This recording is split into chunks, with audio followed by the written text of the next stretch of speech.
Eu vou falar para vocês aqui, calmamente, o que é ceia do Senhor. Então veja bem, a primeira coisa que nós temos a aprender aqui hoje é que Jesus entra em Jerusalém como cordeiro. Guarda aí, Jesus entra em Jerusalém como cordeiro.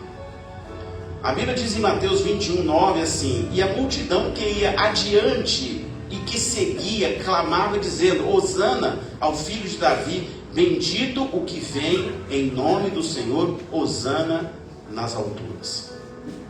Salmo 118:26 também vai dizer: bendito aquele que vem em nome do Senhor, nós os bendizemos desde a casa do Senhor. Então Jesus cumpre um salmo messiânico quando ele entra em Jerusalém.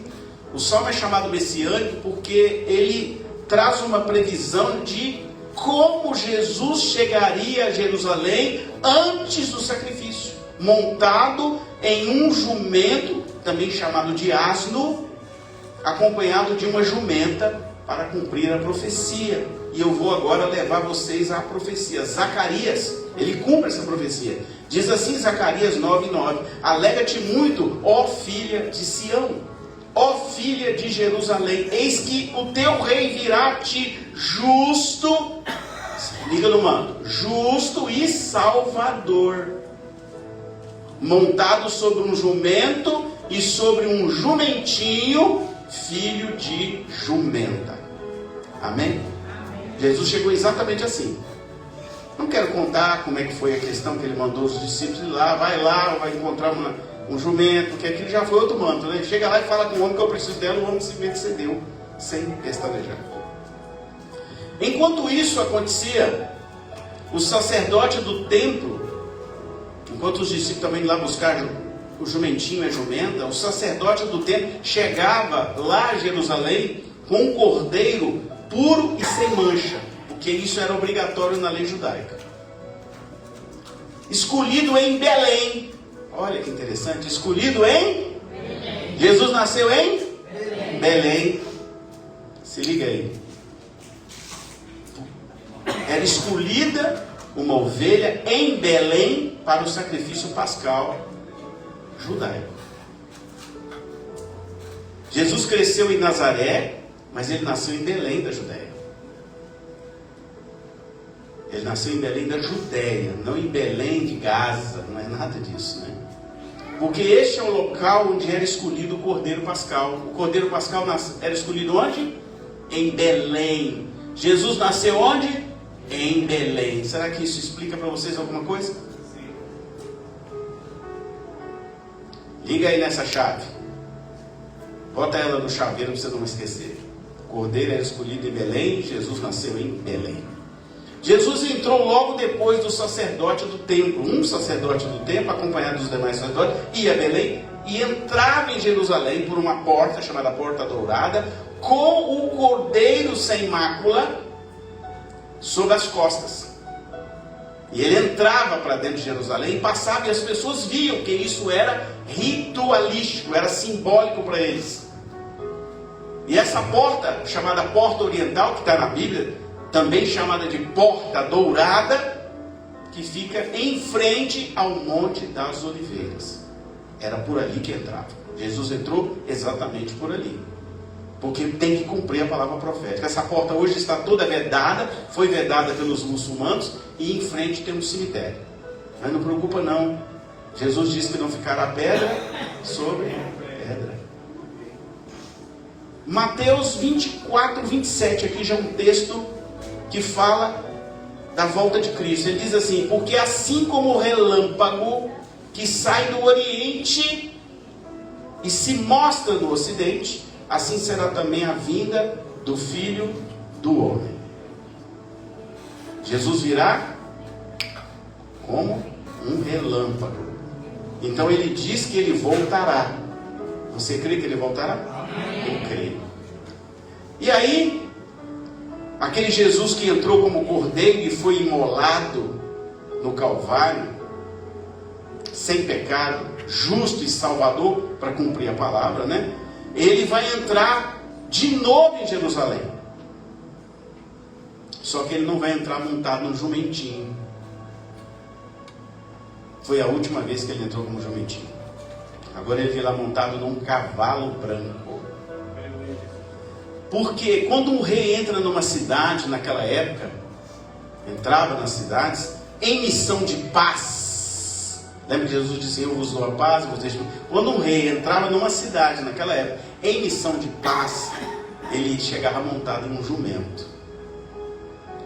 Jumento significa paz. Então quando a muralha via alguém e o rei estava montado no jumento, o pessoal falava: ele está vindo em paz, ele não está vindo em guerra. Amém? Então Jesus entrou em Jerusalém como Cordeiro Pascal. João 14, 27 vai nos comprovar isso. Deixe-vos a paz, a minha paz vos dou, não vou lá dou como o mundo dá. Não se turbe o vosso coração, nem se atemorize, porque eu tenho a paz. Esse é o Jesus da paz. Mas esse mesmo Jesus de paz, porém diferente, virá para julgar e fazer a justiça de Deus e pelejar. Aí ele virá como leão da tribo de Judá. Amém? E ele não virá mais montado numa jumenta e nem no jumentinho. Ele vai vir montado num cavalo. E eu vou agora comprovar biblicamente. Apocalipse 19, de 11 a 16 vai dizer assim: eu vi o céu aberto, eis um cavalo branco, e o que estava sentado sobre ele chama-se Fiel e Verdadeiro, e julga e peleja com justiça, e os seus olhos eram como chama de fogo, e sobre a sua cabeça havia muitos diademas, e tinha um nome escrito que ninguém sabia senão ele mesmo, e estava vestido de veste tingida em sangue, e o nome pelo qual se chama é a Palavra de Deus. E seguiam-nos os exércitos do céu em cavalos brancos, e vestidos de linho fino, branco e puro, e da sua boca saiu uma aguda espada para ferir com ela as nações, e ele as regerá com a vara de ferro. E ele mesmo é o que pisa o lagar do vinho do furor e da ira do Deus Todo-Poderoso, e no manto e na sua coxa tem escrito este nome: Rei dos Reis, Senhor dos Senhores. Amém? É o mesmo Jesus, só que agora é o outro Jesus que virá. É o Jesus vencedor, aquele que ressuscitou e vive eternamente. Ele não virá mais em paz, ele virá para pelejar. A Bíblia diz que ele tem uma espada aguda e um cetro de ferro. Amém? Não é aquele mesmo que entrou em Jerusalém. Agora é o Deus da guerra, que muita gente acha que não existe, que isso aqui é historinha. Ele virá. Bom, Jesus então é a Páscoa da nova aliança. Antes de estabelecer a ceia do Senhor, na nova aliança do corpo e do sangue dele, Jesus participou da ceia bíblica do Antigo Testamento, chamada de Pessah, que significa passagem, porque lá atrás havia uma marca de sangue na verga de cada porta dos hebreus, e o anjo da morte, o anjo vingador, passou, viu o sangue e ele não entrava. Ele viu o quê? O sangue. O que Jesus derramou por nós? O sangue. Se liga, porque ele era fiel à Torá. Torá é a Bíblia. Ele era fiel à palavra de Deus, então ele cumpriu a palavra de Deus. Composta essa ceia de carne de carneiro sem defeito e ervas amargas. O carneiro eu não tenho, mas ervas amargas eu tenho ali. Conforme foi ordenado a Moisés por Deus quando o povo hebreu estava escravizado lá no Egito. Então o sangue libertou o povo do Egito. Onde havia sangue, houve libertação. Amém? Por isso que Moisés é chamado de um tipo de Jesus, porque ele também libertou o povo de 400 anos de escravidão. O anjo da morte, chamado de anjo vingador, passou em todo o Egito, e ele viu o sangue do cordeiro nos umbrais das portas e não entrou em nenhuma casa dos hebreus, mas apenas nas casas dos egípcios. E foi a chamada 10ª e última praga, quando ele matou todos os primogênitos. E aí, o faraó libertou o povo, mandou eles embora. Por isso a Páscoa é a principal festa bíblica. Essa ceia cerimonial é chamada de Seder, que significa ordem. Porque foi uma ordem de Deus, e ela tem que seguir uma ordem bíblica. Amém? Esse é o nome hebraico dela. Jesus cantou com os discípulos depois de participar dessa Seder. Os salmos, para quem gosta muito de aprender de Deus, os salmos 113, o 114, o 115, o 116, o 117, o 118. Esses eram os salmos que eles cantavam, porque Jesus cantava. E depois da ceia, eles salmodiavam a Deus. Ou seja, eles adoravam a Deus com salmos. E esses são os salmos. Na ceia cerimonial, são 4 cálices. Quantos cálices tem ali? 4 cálices. Então a ceia bíblica original são 4 cálices. Estão ali. 4 cálices. Todos os cálices têm que estar com o fruto da vide. Ou seja, suco de uva. Ou vinho hebreu, que não tem nada a ver com o vinho que nós bebemos aí nos dias atuais. Ele era feito com o amassar dos pés. E esses salmos eram cantados só a primeira parte, que é chamado de Halel, que é o louvor da ceia cerimonial. Além desses 4 cálices, a ceia que Jesus fez primeiro tinha 3 pães. 3 pães redondos. Tipo esse aqui. Um pouco maior. O pão árabe talvez vai ter mais uns 5 a 10 centímetros maior que esse aqui. Mas é exatamente isso aqui. Ele é feito no fogo, num forno feito de madeira. Normalmente eles colocam acácias. Então havia 3 pães na mesa da ceia de Jesus, porque isso era obrigatório ter. Muito bem. E havia um cordeiro. Não deu para a gente colocar o cordeiro aqui, porque vocês não iam aguentar, né? E não iam suportar e esperar para comer depois, né? Então a gente preferiu deixar só o pão e o cálice do vinho. Lucas 22, 13 a 20 vai dizer assim: indo eles, como lhes havia dito, acharam o lugar e prepararam a Páscoa. E chegada a hora, pôs-se à mesa, e com ele os 12 discípulos. E disse-lhes: desejei muito comer convosco esta Páscoa, antes que padeça. E eu tenho certeza que eles não entenderam nada que ele falou. Porque vos digo que não a comerei mais, até que ela se cumpra no reino de Deus. Então Jesus vai comer de novo. Onde? No reino. Não é mais aqui embaixo. Amém? Vai haver uma boda chamada Boda do Cordeiro. Vai estar lá? Amém. Eu vou. E ele disse assim: tomando o pão e havendo dado graças, partiu-o e deu-lhe, dizendo: isto é o meu corpo que por vós é dado, fazei isto em memória de mim. Semelhantemente tomou o cálice depois da ceia, dizendo: este cálice é o novo testamento no meu sangue que é derramado por vós. Peguei o texto de Lucas. Essa Páscoa foi feita em um cenáculo, que ele mandou os discípulos: vai lá, vai ter um lugar lá, pode ir lá que eles vão deixar a gente entrar. Cenáculo é um lugar especialmente preparado para a ceia. Cada casa naquela época tinha um lugarzinho para ceia. Ele chamava esse lugar de cenáculo, porque a ceia para o povo de Deus ela é muito importante, tá? Por isso que nenhum hebreu come nada sem dar graças, né? Tendo dado graça, ou seja, tendo agradecido a Deus. Você agradece a Deus a sua comida? Amém. Eu agradeço.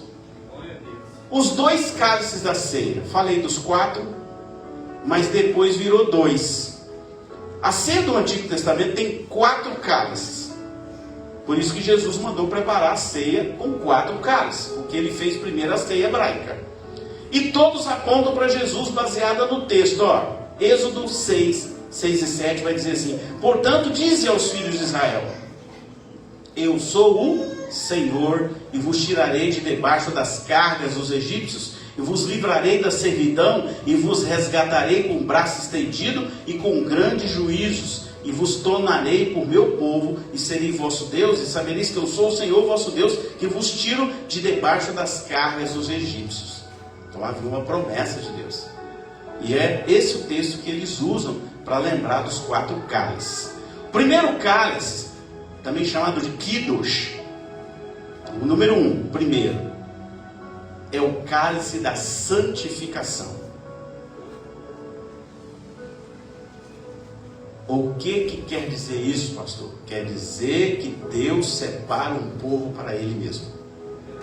Amém? Então, pegando o manto. Então, o primeiro cálice que Jesus levantou é o cálice da santificação, quando Ele lembra que Deus sempre escolheu um povo para Ele.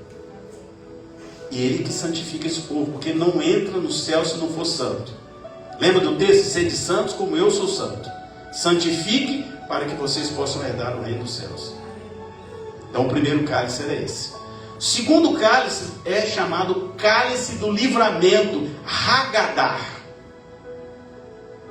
que é a certeza e a lembrança que o povo judeu tem até nos dias atuais do juízo de Deus contra os egípcios, quando o anjo da morte, enviado pelo próprio Deus, matou todos os primogênitos. Então, um daqueles cálices é o cálice Haggadah, que significa Deus proveu o juízo contra o povo opressor. Ele nos libertou com juízo, com a mão forte. Amém? Amém. Não se esqueça que Deus é paz, mas Ele também é guerra. Deus é bênção, mas Deus também é juízo. As pessoas esquecem desse outro lado de Deus, né? Está na Bíblia aí o tempo todo. O terceiro cálice é o cálice da redenção, também chamado de cálice da remissão, porque Deus iria resgatar o povo dele para si mesmo. Pega o manto aí. Jesus fala desse cálice da remissão. O que é remissão? Eu vou remir o meu povo, eu vou tirar o pecado do meu povo e vou trazer ele para mim. Se ligou? Terceiro cálice. O quarto cálice é o cálice do louvor, que é chamado de Hallel.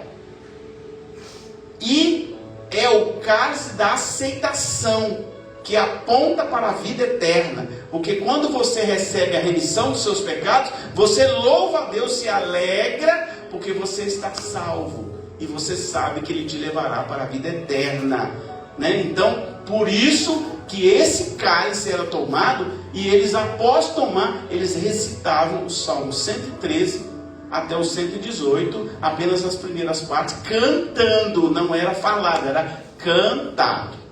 Amém? Amém. Porque era o cálice do louvor, era o cálice da certeza de que Deus ia levá-los para a vida eterna.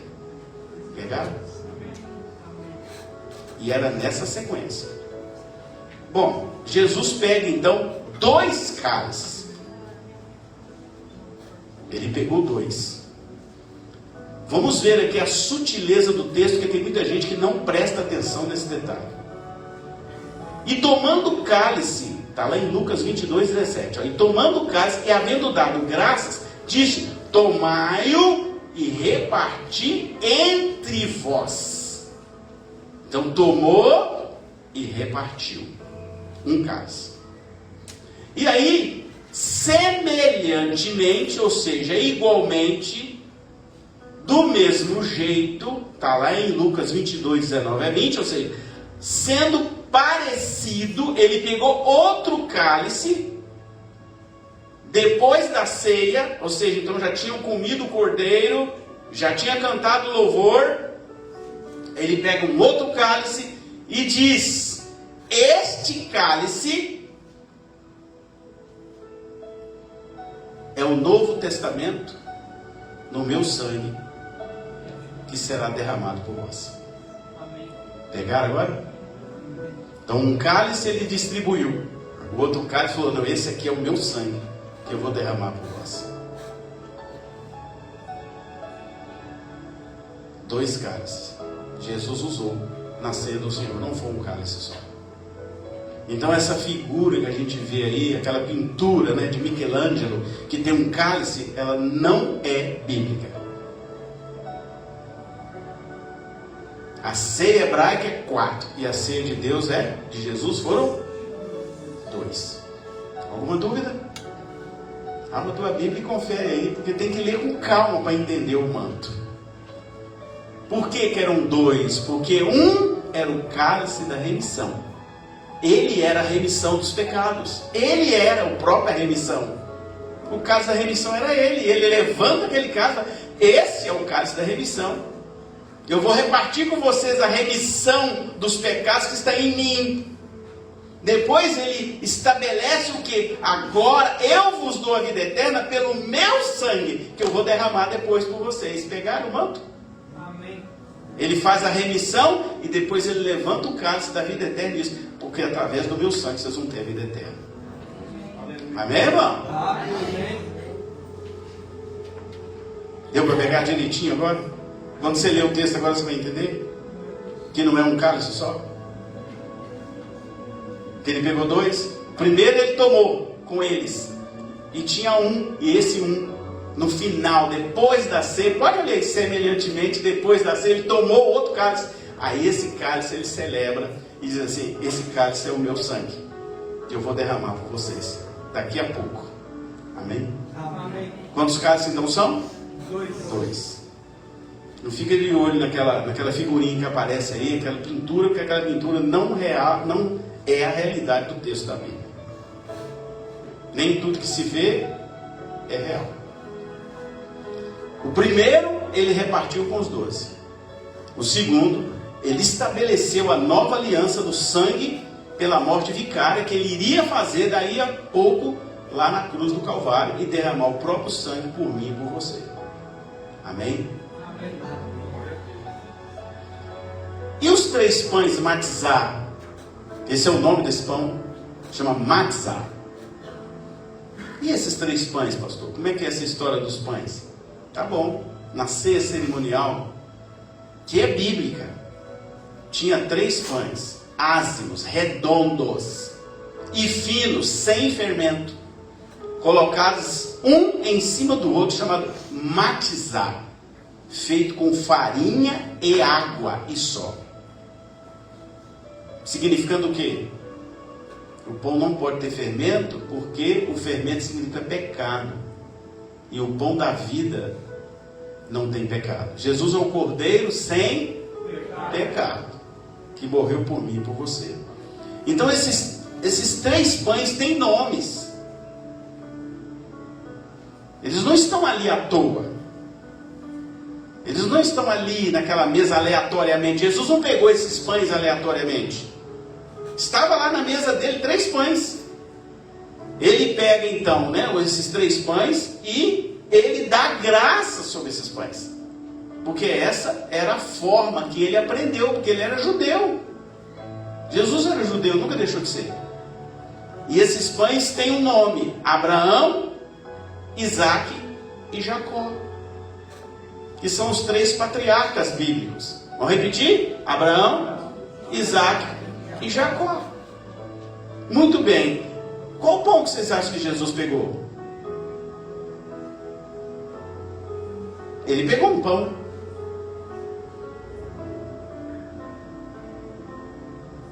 Jesus pegou um pão, não pegou? Pois bem, ele pegou o pão do meio.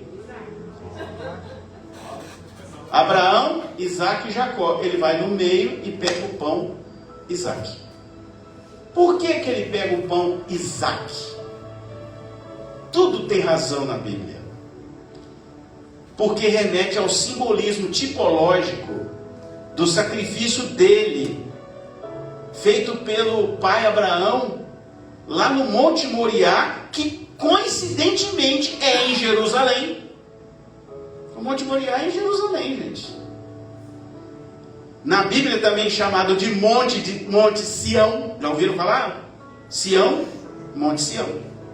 Hoje o lugar mais disputado do mundo por 3 religiões: judeus, cristãos e os muçulmanos. É onde está aquela cúpula dourada. Quando você vê qualquer foto de de Jerusalém, não tem uma cúpula dourada ali? É ali que é o monte onde Abraão levou Isaac para o sacrifício. Então, na hora que você chegar em casa, abre uma foto de Israel, você vai ver uma cúpula redonda, toda dourada, chamada cúpula dourada. Aquela cúpula dourada é exatamente ali que é o Monte Moriá. É uma disputa, porque os judeus dizem que eles têm que restaurar o templo ali. Aquele muro das lamentações está embaixo. O Monte Moriá está aqui e o muro está aqui, ó. Porque ali era o templo de Jerusalém. Aí os árabes foram lá e construíram uma mesquita no lugar. Porque eles também acham que ali é o lugar santo para eles. Pegou o manto? Quanto vale essa aula? Quanto vale essa aula, Francisco? Tem preço, né? Pois é. É onde está essa cúpula dourada lá em Jerusalém. Jesus então parte o pão em duas partes. Guarda aí. Ele pega o pão do meio. Qual é o nome do pão do meio? Exato. E ele parte duas partes. Muito bem. Sabe por que ele parte em duas partes? Porque não pode ser igual. Ele pega o pão e parte ele. O pedaço menor fica na mesa. E o pedaço maior, ele é enrolado em um pano branco e escondido. Te lembra alguma coisa? Colocado num pano branco e escondido? Pois é. O pão é enrolado num pano branco e fica escondido. Quantos dias ele ficou escondido? 3. Vocês estão ligados no manto, hein? Só é encontrado no final da ceia. Porque é no final do sacrifício da vitória que ele ressuscita. Porque eles chegaram lá e viram o quê? Os lençóis. Os lençóis de Jesus estava lá no sepulcro. E ele falou, cadê ele? Onde está o mestre? E havia um detalhe, um dia eu vou pregar sobre isso, que o pano que estava, né, na cabeça de Jesus foi dobrado. Tem um manto aí. Estava dobrado. Esse aí eu deixo, depois vocês me lembram de pregar sobre esse pano dobrado aí. O pano ficou dobrado porque ele deixou um sinal, eu vou voltar. O resto estava lá, mas esse paninho estava dobradinho lá em cima da pedra. Que é um sinal de que ele deixou um sinal para todo mundo, eu vou voltar. O hebreu entendeu na hora, porque ele sabe o que significa. E toda vez que o hebreu está numa mesa e que a pessoa diz que vai voltar, ela dobra o guardanapo, o pano. Porque não é um guardanapinho como o nosso, né? É grande. Porque ele diz assim, não tira o prato não que eu vou voltar. Eu estou só saindo, mas eu vou voltar. Jesus disse, eu estou indo ali, mas eu volto. Aí ele deixou o pano dobradinho lá em cima da pedra. Muito bem. Esse pão menor é a parte que Jesus fica com ele. Esse é o meu corpo que é dado por vós. Ele pega esse pedacinho menor e fala, esse aqui é o meu corpo que é dado por vós. E ele é chamado de pão da aflição. Olha o nome, pão da aflição. Quem passou a aflição por sua causa? Jesus. Por isso que ele fica com um pedaço do pão da aflição. E ele diz, este pão da aflição eu vou dar por vocês. Este é o meu corpo, que eu estou dando por vós. Estão pegando o manto aí? Amém. Irmãos, a Bíblia não tem jeito, irmão. Tudo acontece, é só você pegar os mantos. Cadê Gisele? Pega o manto. Pega o manto, veste o manto. Segura o manto. Felizmente, irmãos, muito pouca gente sabe esses detalhes aqui, né? Não é muita gente. E tem que estudar para pegar os detalhes do simbolismo bíblico, né? E aí, esse pão, ele entregou para cada um dos 12 discípulos, só tinha os 12 com ele. E era um pão cerimonial. Eles não entenderam quando ele disse, o que ele está querendo dizer? Só entenderam depois. Esse pão aí, o pão da aflição, é o meu corpo que eu vou dar por vocês. E as pessoas leem a história da salvação do povo, logo depois dessa ceia, depois que passa essa parte, eles então pegam algumas porções da Torá e leia a história, aquela parte que fala que o povo foi liberto lá do Egito. Jesus fez a mesma coisa, ele pegou aquelas porções da Torá e leu para os discípulos, porque isso era normal. Todo judeu sabe isso. Os dois lados do pão de Isaac significa o quê? Não tem dois lados? Ele não partiu o pão? Tem um outro manto aí. Por que dois? Pão da aflição e ficou um outro pedaço escondido. O que significa? Por que dois? É porque ele vai voltar. Significa o quê? As duas vindas de Cristo. A primeira cumprida e a segunda ele vai voltar. Amém? Amém. Por isso tem que partir o pão, irmão. Pega o manto aí. Por isso que ele parte em dois. Porque ele é o Messias. E ele vai voltar. Você crê? Amém. Depois disso eles comem o cordeiro que está sobre a mesa. E Jesus também comeu. Com ervas amargas. E Jesus se identifica como o Cordeiro de Deus que tira o pecado do mundo. E o último pedaço remete à volta de Jesus. Você crê que Jesus vai voltar? Sim. Eu creio. O outro pedaço do pão escondido chamado de Afikoman. Esse é o nome. A parte maior da segunda vinda. Ninguém sabe o dia nem a hora. Ele é a última coisa que se come na cerimônia, porque as pessoas comem ele pedindo a Deus para que ele mande o libertador, que mande o Messias. E aí normalmente nessas casas tem crianças, são elas que procuram e acham esse afikoman que está enrolado num pano branco, porque para entrar no céu precisa ter um coração igual a de uma criança. Quantas chaves vocês pegaram ali? Chaveiro da cabo mais alguma?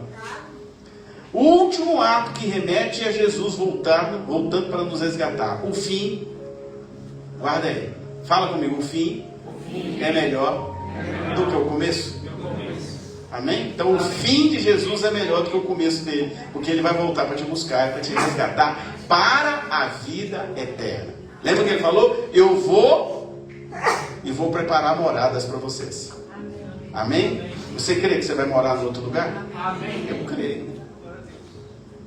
Apocalipse 2,17 vai dizer assim. Tá difícil aí, mano? Também muita coisa para anotar, né? Ah, meu Deus. Diz assim Apocalipse 2,17: quem tem ouvidos, ouça o que o Espírito Santo diz às igrejas. Ao que vencer, darei eu a comer do maná escondido. O maná escondido. E dar-lhe-ei uma pedra branca. Olha o manto. E na pedra um novo nome seu escrito nela, o qual ninguém conhece senão aquele que o recebe. Só quem recebe vai conhecer esse nome na hora certa. Quem vai te dar? O próprio Jesus. Sabe que dia? Na chamada Bodas do Cordeiro. Amém? Você crê? Amém. Pois é. Eu quero finalizar. Eu estou dentro do horário, tranquilo. Agora o relógio é grande, eu consigo enxergar. Qual é a linguagem que Jesus revelou aqui na ceia dele para nós? Ele revelou duas coisas importantes aqui. No pão da aflição, quando ele parte o pão, ele revela duas coisas importantes que você guarda no seu coração. Ele revela que tem que ter sacrifício e obediência. Essa é a mensagem da ceia. Sacrifício e obediência. Está sofrendo? Louve. Está chorando? Louve. Está passando dificuldade? Louve. Porque a sua vitória não é aqui. O louvor invade o céu. Então a Páscoa tem essa mensagem, a obediência que gera a liberdade. Jesus foi obediente até a morte de cruz, mas ele te libertou do cativeiro do pecado. A liberdade vem pelo obedecer. A liberdade vem pelo sacrifício. Lembra que eu falo para vocês? Irmãos, Um dia é de Deus. Vem arrastado, vem voando, aluga um avião, um helicóptero, uma asa delta, uma bicicleta velha, mas vem para a igreja, porque Deus requer de você sacrifício. Estão pegando? Você tem um dia para você guardar para Deus. Só um dia. Não é isso que Deus fez? Ele trabalhou quantos dias na criação? 6. E no 7º? Aí essa palavra descansou, ela graçou pelo mundo, mas não é descansou. Ele chamou assim: esse dia eu tirei para vocês me adorarem. Lá no hebraico não é descanso, é adoração. Amém? Amém. É porque muita tradução, a gente precisa ir lá no hebraico para pegar o que realmente está falado. Porque não dá para traduzir o hebraico, né? O hebraico é uma língua muito difícil, porque ela é feita por símbolos. Cada letra juntada com a outra vai gerando palavras e simbolismo completamente diferente.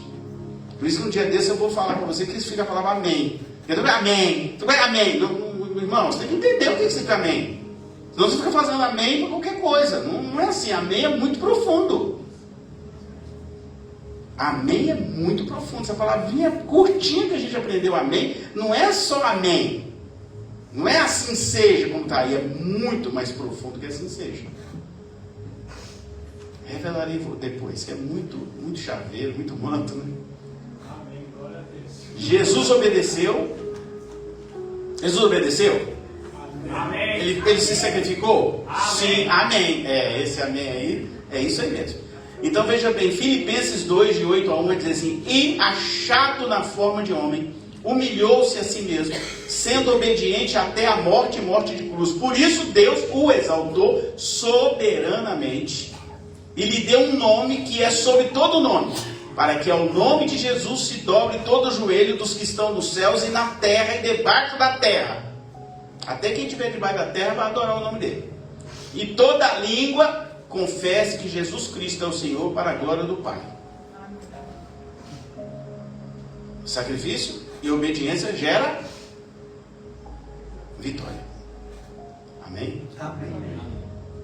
É por isso que eu fico triste quando alguns crentes aqui estão sofrendo e estão reclamando: ah, meu Deus, Deus me abandonou. Para, cala a boca, para de blasfemar. Porque assim, isso ofende a Deus, porque isso faz parte da forma como Deus trata conosco. Aí quando Deus está te testando, você está pulando igual cabrito, rapaz. Fica quietinho igual ovelha.